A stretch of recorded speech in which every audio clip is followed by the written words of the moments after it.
Hey guys, I just wanted to talk about seasonality with the stock market right now so you understand. So June historically is actually a choppy month where it could be slightly down, and it makes sense that that could happen to end June with the Iran-Israel war going on, with tariffs not being totally resolved yet. And after the big move we made, it makes sense this could be a period of consolidation, trading sideways or slightly down as people do some profit taking. And then July is historically a good month, okay? So if you're looking at swing trading, July could be a better month for that. Obviously, I like sticking to where the growth is, the AI related names, okay? And then August is historically one of the weakest months, guys, okay? So expect another time where you could buy the dip.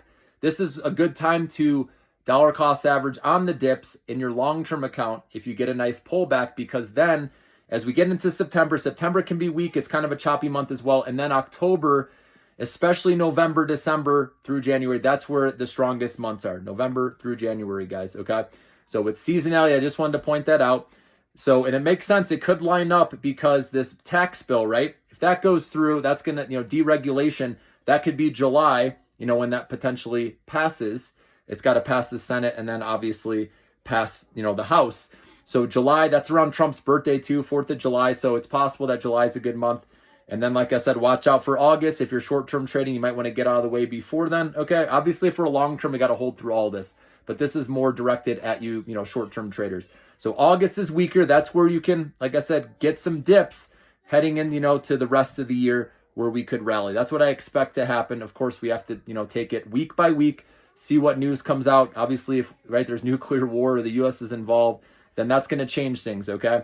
But AI, regardless of what environment we're in, it's going to be needed for businesses to thrive, okay? To help cut costs, increase profit margins, increase productivity with revenue. And so in the end, that helps financials of a company. AI will. The productivity will be there, even if consumer spending weakens, even if unemployment does go up. I understand that can affect the consumer, which can affect those businesses that sell to consumers, okay?